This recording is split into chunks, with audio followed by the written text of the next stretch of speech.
મિત્રો તરણેતરના મેળાની અંદર તમે બધા લોકો જાતા હોય તો ખાસ કરીને સાવચેતી રાખજો। ડેફિનેટલી શું મળતી માહિતી મુજબ જાણકારી મળી રહી છે, તમને બધા લોકોને આગળ બતાવવા જઈ રહ્યો છું। તમને બધા લોકોને ખબર છે કે ગુજરાતની અંદર સૌથી મોટો ભરાતો મેળો એટલે કે તરણેતર, જે પોતે મિત્રો વાત કીધો સુરેન્દ્રનગરના સ્થાનના મિત્રો તરણેતર ગામની અંદર ભરાય છે। આ મેળાની અંદર દેશ વિદેશથી, જે આ મિત્રો વાત કીધો ખાલી ગુજરાતની અંદરથી નહીં, દેશ વિદેશથી લોકો મિત્રો મેળાની અંદર ખાલી મિત્રો વાત કીધો મોજ કરવા માટે આવે છે। ક્યાંક ને ક્યાંક તમે બધા લોકો તરણેતરના મેળાથી પ્રચલિત હશો કે તરણેતરના મેળાની અંદર એ ટુ ઝેડ વસ્તુ, બધું વસ્તુ જે આ મિત્રો વાત કીધો એક પણ બાકી નથી રહેતું। આ સૌથી મોટો ગુજરાતનો મેળો એટલે કે સુરેન્દ્રનગરના સ્થાન તાલુકાની અંદર તરણેતર ગામની અંદર ભરાય છે। તમને બધા લોકોને ખબર છે કે વર્ષો વર્ષ આ તરણેતર મેળાની અંદર લાખોની સંખ્યામાં લોકો જતા હોય છે। તમે બધા લોકોને મેં આગળ કહ્યું કે તમે બધા લોકો સાવચેતી રાખજો। સાવચેતી એ માટે કે મિત્રો ત્યાં લાખો લોકો આવતા હોય છે।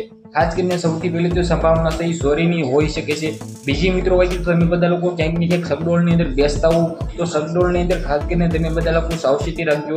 થોડાક ટાઈમ પહેલા એક સગડોળનો વિડીયો વાયરલ થયો હતો, ત્યાં એક મહિલા મિત્રો વાત કરી તો સગડોળની અંદર મિત્રો ટેંગાઈ ગઈ હતી, મિત્રો વાત તો પડતા પડતા બસી હતી। આ પણ મિત્રો વાત તો ખાસ કરીને તમે બધા લોકો સાવચેતી રાખજો।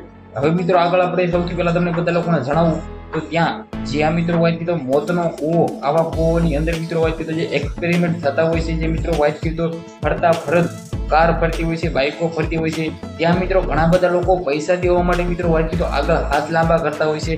ત્યાં મિત્રો વાત કીધો પૈસા લેવા માટે ઘણા બધા હાથ ખેંચાથી મિત્રો વાત કીધો તે ભાઈઓ જે આ મિત્રો વાત કીધો જે જોતા હોય છે તે કૂવાની અંદર પણ પડી જતા હોય છે, મોતનો કૂવો। ખાસ કરીને તમે બધા લોકો મેળાની અંદર ઘણી બધી એવી દુર્ઘટના ઘટી જતી હોય છે, એક્સિડન્ટો પણ થતા હોય છે, ચોરીઓ પણ થતી હોય, તો બધા લોકો સાવચેતી રાખી દેજો। બાકી મારી વાત તમને જણા પર સાચી લાગી હોય તો વિડીયો બને તો શેર કરી એક સબસ્ક્રાઇબ કરવાનું ભૂલતા નહીં। આપણી ચેનલની અંદર આવા નવા વિડીયો આવતા હોય છે। આજના વિડીયોમાં આટલી જ માહિતી, આપણે એક નવો વિડીયો મળી।